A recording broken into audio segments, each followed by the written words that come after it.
Magandang araw mga bata. Sa araw na ito ay ating pag-aaralan ang matter. Pero bago tayo magsimula, ano-ano ang mga bagay na nakikita nyo sa inyong paligid? Alam nyo ba na ang mga bagay na inyong nakita ay halimbawa ng matter? Ang libro, tubig, at usok ay mga halimbawa ng matter. Matter, lahat ng bagay na sumasakop ng espasyo at mayroong angking bigat ay matatawag nating matter.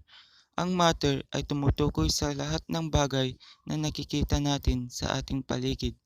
Ating kilalanin ang tatlong uri ng matter. Ito ay ang solid, liquid, at gas. Solid. Ang solid ay isang uri ng matter na matigas, may sariling hugis at may bigat.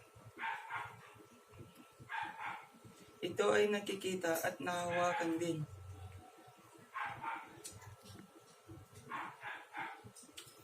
Itong baso ay isang halimbawa ng solid. Ito ay nakikita at nahahawakan. Ang kutsara ay isang halimbawa din ng solid. Ito ay may hugis at nahahawakan din. Kapag ang baso, inilagay mo ito sa isang lalagyanan, kapag tinanggal mo ay baso pa din dahil ito ay may sariling hugis. Ganon din ang kutsara. Kapag inilagay mo siya sa lalagyanan ito, may sariling hugis. May sariling hugis kapag ito ay tinanggal mo din. Itong baso, kutsara, at rice cooker ay mga halimbawa ng solid. Kapag itong baso at kutsara ay nilagay natin sa loob ng rice cooker, kapag tinanggal natin sila ay may sarili pa rin silang hugis dahil ito ay solid. Ano ulit ang tawag sa mga bagay na ito? Tama, ito ay solid. Palakpakan ang inyong mga sarili. Muli, ang solid ay isang uri ng matter na matigas, may sariling hugis at may bigat. Ito ay nakikita at nahahawakan. Halimbawa, bato, tsinelas, gunting, lapis, papel, at mansanas. Ating kilalanin ang liquid. Ang liquid naman ay isang uri ng matter na may bigat ngunit walang tiyak na hugis. Nakikita ito at nahahaplos. Ang tubig na nilagyan ng kulay dito ay isang halimbawa ng liquid. Tignan mabuti kung ang liquid na ito ay susunod sa hugis ng basong ito.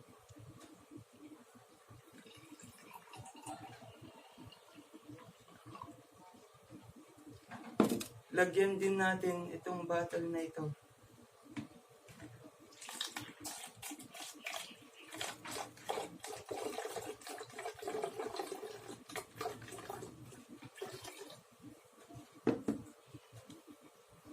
Ngayon, tignan mabuti kung ang liquid ay sinundan ang hugis ng mga bagay na pinaglagyan nito. Sumusunod ba ang liquid sa hugis ng mga bagay na pinaglagyan nito? Tama, dahil ang liquid ay isang halimbawa ng matter na may bigat ngunit walang tiyak na hugis.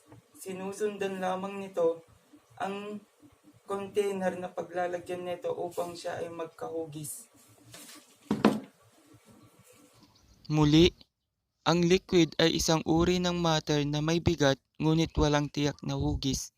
Nakikita ito ngunit hindi nahahawakan. Halimbawa, laway, mantika, joy, at suka.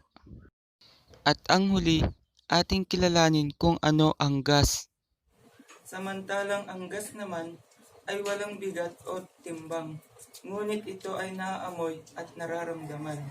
Ngayon naman tayo ay lilipat ng pwesto upang magpakita ko ng halimbawa ng gas. Kapag binuksan ko ito, may makikita kayong animoy usok. Yan ay isang halimbawa ng gas.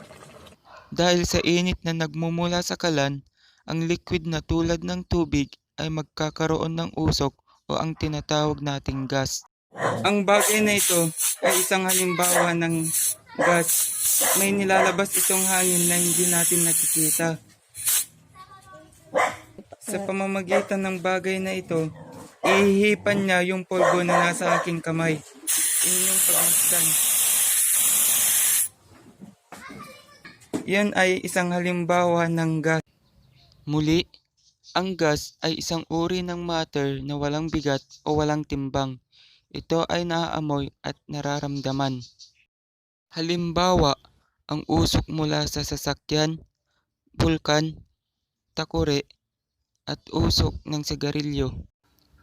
Sa gawaing ito, tukuyin ang bawat larawan kung ito ba ay solid, liquid, at gas. Ilagay ang bawat larawan sa tamang kinalalagyan nito. 10, 9, 8, 7, 6, 5, 4, 3, 2, 1. Mga bata, ang oras ay natapos na. Tingnan natin kung ang inyong mga sinagot ay tama. Sa solid, ang mga larawan na kabilang ay mangga, diamante, bola, kahoy, at bisikleta. Ito ang mga halimbawa sa solid. Tingnan naman natin sa liquid. Dugo, soft drink, ulan, gatas. Ito ang mga halimbawa sa liquid. Tingnan naman natin ang mga larawan sa gas. Apoy, usok ng sigarilyo, tangke ng Shilane, oxygen ng scuba diver, at ulap. Palakpakan nyo ang inyong mga sarili. Naunawaan nyo ba ang matter at ang pagkakaiba ng solid, liquid, at gas? Ano ang tawag sa mga bagay na ating nakikita sa paligid? Tama, ito ay ang matter. Ano ang tatlong state or uri ng matter? Tama, ito ay ang solid, liquid, at gas. Ano ang uri ng matter na mayroong hugis, sukat, bigat, at tekstura? Tama, ito ay ang solid. Ano ang uri ng matter na mayroong bigat ngunit walang hugis? Tama, ito ay ang liquid. Ano naman ang uri ng matter na naamoy at nararamdaman? Tama, ito ay ang gas. Mga bata, ngayon naman ay maglabas kayo ng papel at inyong sagutan ang sumusunod na katanungan. Isulat ang S kung ito ay solid, L naman kung ito ay liquid, at G kung ito ay gas. Isulat ang sagot sa loob ng kahon. 10, 9, 8, 7, 6, 5, 4, 3, 2, 1. Mga bata, ang oras ay natapos na. Ating tingnan kung ang inyong ginawa ay tama. Gas ang utot, liquid ang gatas, solid ang shell, liquid ang suka, gas ang usok ng sigarilyo, gas ang hininga, solid ang upuan, liquid ang juice, solid ang pader, solid ang diamante. Takdang aralin. Gumupit ng tatlong larawan ng solid, liquid, at gas. Idikit ito sa inyong kwaderno.